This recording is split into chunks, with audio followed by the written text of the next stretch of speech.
Hello and welcome to my channel, or welcome back to my channel. My name is Jay and this is a web of classic tales. If you're enjoying the videos, please like, subscribe and share. If you want notifications every single time a new video is uploaded, please click on the little bell icon. Today we will continue reading H.G. Wells' The War of the Worlds.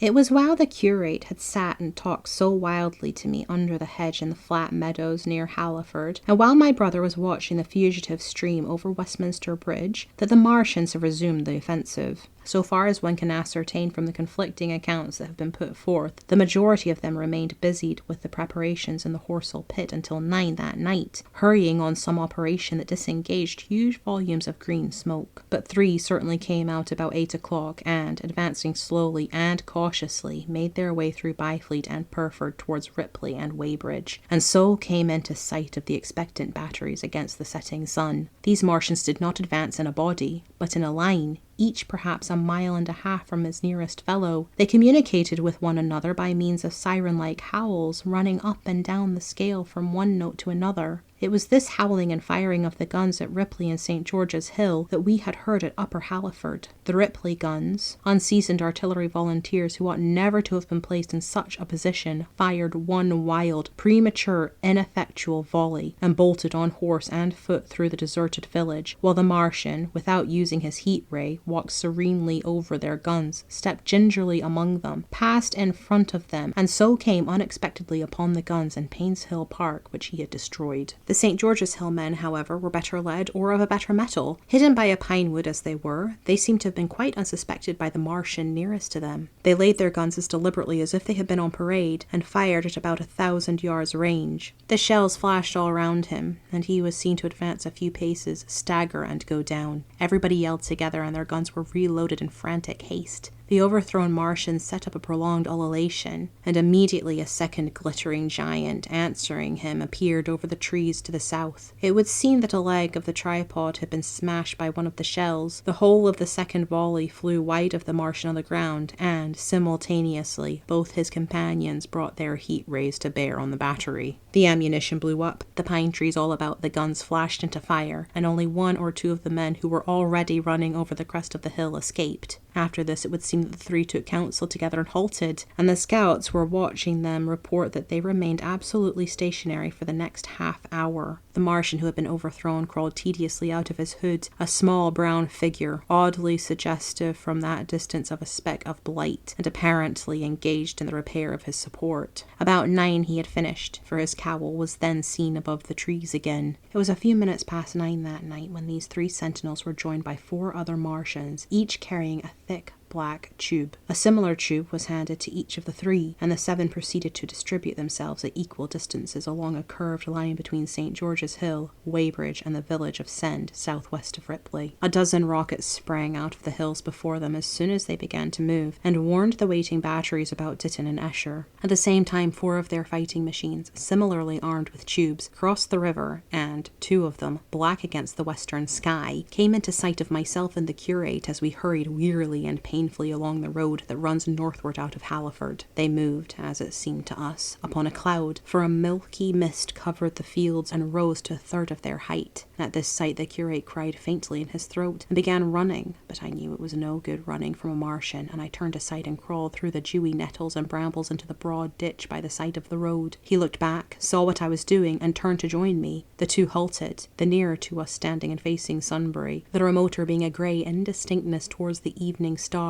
away towards Staines. The occasional howling of the Martians had ceased. They took up their position in the huge crescent about their cylinders in absolute silence. It was a crescent with 12 miles between its horns. Never since the devising of gunpowder was the beginning of a battle so still. To us and to an observer about Ripley, it would have been precisely the same effect. The Martians seemed in solitary possession of the darkling night, lit only as it was by the slender moon, the stars, the afterglow of the daylight, and the ruddy glare from St. George's Hill and the woods of Payne's Hill, but facing that crescent everywhere, at Staines, Hounslow, Ditton, Esher, Ockham, behind hills and woods south of the river, and across the flat grass meadows to the north of it, wherever a cluster of trees or village houses gave sufficient cover, the guns were waiting. The signal rockets burst and rained their sparks through the night and vanished. and the spirit of all those watching batteries rose to a tense expectation. The Martians had but to advance into the line of fire, and instantly those motionless black forms of men, those guns glittering so darkly in the early night, would explode into a thunderous fury of battle. No doubt the thought that was uppermost in 1,000 of those vigilant minds, even as it was uppermost in mine, was the riddle: how much they understood of us. Did they grasp that we in our millions were organized, disciplined, working together? Or did they interpret our spurts of fire, the sudden stinging of our shells, our steady investment of their encampment, as we should the furious unanimity of onslaught in a disturbed hive of bees? Did they dream they might exterminate us? At that time no one knew what food they needed. 100 such questions struggled together in my mind as I watched that vast sentinel shape. And in the back of my mind was the sense of all the huge unknown and hidden forces Londonward. Had they prepared pitfalls? Were the powder mills at Hounslow ready as a snare? Would the Londoners have the heart and courage to make a greater Moscow of their mighty province of houses? Then, after an interminable time as it seemed to us, crouching and peering through the hedge, came a sound like the distant concussion of a gun. Another nearer, and then another. And then the Martian beside us raised his tube on high and discharged it, gun-wise, with a heavy report that made the ground heave. The one towards Staines answered him. There was no flash, no smoke, simply the loaded detonation. I was so excited by these heavy, minute guns following one another that I so far forgot my personal safety and my scalded hands as to clamber up into the hedge and stare towards Sunbury. As I did so, a second report followed, and a big projectile hurtled overhead towards Hounslow. I expected at least to see smoke or fire or some such evidence of its work, but all I saw was the deep blue sky above, with one solitary star, and the white mist spreading wide and low beneath.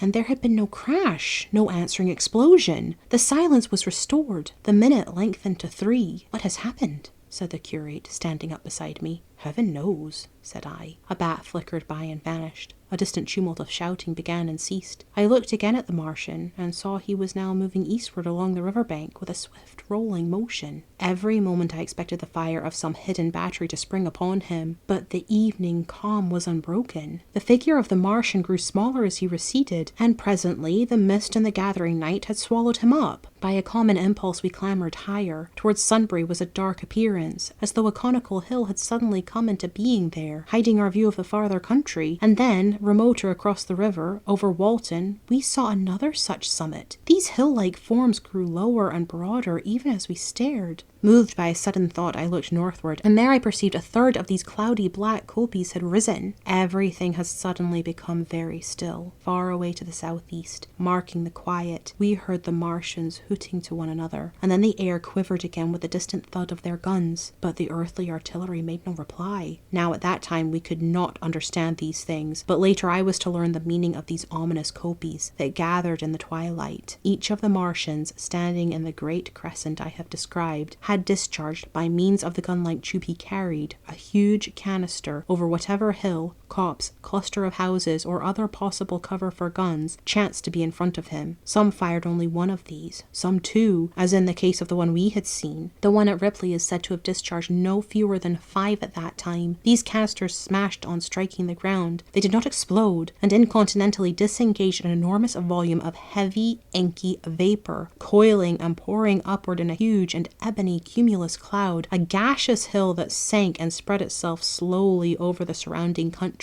And the touch of that vapor, the inhaling of its pungent wisps, was death to all that breathes. It was heavy, this vapor, heavier than the densest smoke, so that after the first tumultuous uprush and outflow of its impact, it sank down through the air and poured over the ground in a manner rather liquid than gaseous, abandoning the hills and streaming into the valleys and ditches and watercourses, even as I have heard the carbonic acid gas that pours from volcanic clefts is wont to do. And where it came upon water, some chemical action occurred, and the surface would be instantly covered with a powdery scum that sank slowly and made way for more. The scum was absolutely insoluble, and it is a strange thing, seeing the instant effect of the gas, that one could drink without hurt the water from which it had been strained. The vapor did not diffuse as a true gas would do. It hung together in banks, flowing sluggishly down the slope of the land and driving reluctantly before the wind, and very slowly it combined with the mist and the moisture of the air and sank to the earth in the form of dust, save that an unknown element giving a group of 4 lines in the blue of the spectrum is concerned. We are still entirely ignorant of the nature of this substance. Once the tumultuous upheaval of its dispersion was over, the black smoke clung so closely to the ground, even before its precipitation, that 50 feet up in the air, on the roofs and upper stories of high houses and on great trees, there was a chance of escaping its poison altogether, as was proved even that night at Street Cobham and Ditton. The man who escaped at the former place tells a wonderful story of the strangeness of its coiling flow, and how he looked down from the church spire and saw the houses of the village rising like ghosts out of its inky nothingness. For a day and a half he remained there, weary, starving, and sun-scorched, the earth under the blue sky, and against the prospect of the distant hills a velvet black expanse with red roofs, green trees, and later, black-veiled shrubs and gates, barns, outhouses, and walls, rising here and there into the sunlight. But that was at Street Cobham, where the black vapour was allowed to remain until it sank of its own accord into the ground. As a rule, the Martians, when it had served its purpose, cleared the air of it again by wading into it and directing a jet of steam upon it. This they did with the vapour banks near us, as we saw in the starlight from the window of a deserted house at Upper Halliford, whither we had returned. From there we could see the searchlights of Richmond Hill and Kingston Hill going to and fro, and about 11 the windows rattled and we heard the sounds of the huge siege guns that had been put in position there. These continued intermittently for the space of a quarter of an hour, sending chance shots at the invisible Martians at Hampton and Ditton.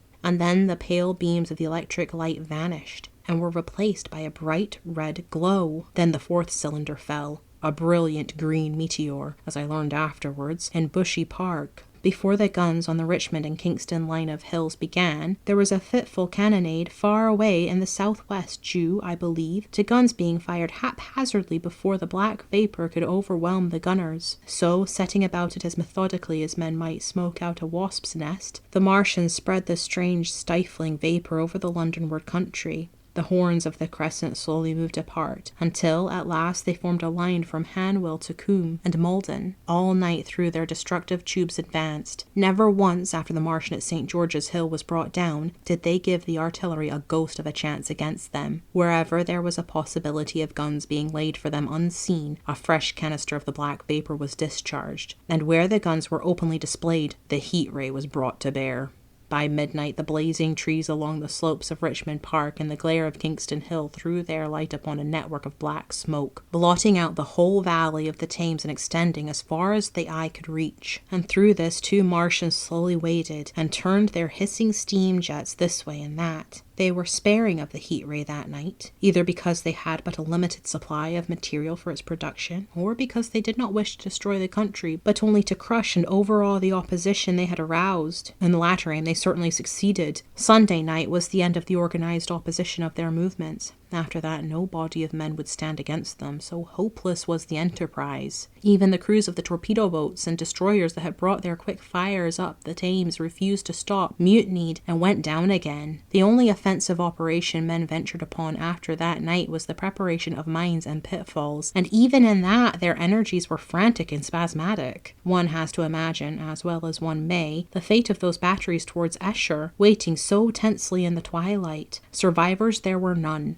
One may picture the orderly expectation, the officers alert and watchful, the gunners ready, the ammunition piled to hand, the limber gunners with their horses and wagons, the groups of civilian spectators standing as near as they were permitted, the evening stillness, the ambulance and hospital tents with the burned and wounded from Weybridge, then the dull resonance of the shots the Martians fired, and the clumsy projectile whirling over the trees and houses and smashing amid the neighbouring fields. One may picture, too, the sudden shifting of the attention, the swiftly spreading coils and bellyings of the blackness advancing headlong, towering heavenward, turning the twilight to a palpable darkness, a strange and horrible antagonist of vapour striding upon its victims. Men and horses near it seemed dimly, running, shrieking, falling headlong, shouts of dismay, the guns suddenly abandoned, men choking and writhing on the ground, and the swift broadening out of the opaque cone of smoke, and then night and extinction. Nothing but a silent mass of impenetrable vapor hiding its dead. Before dawn, the black vapor was pouring through the streets of Richmond. The disintegrating organism of government was, with a last expiring effort, rousing the population of London to the necessity of flight.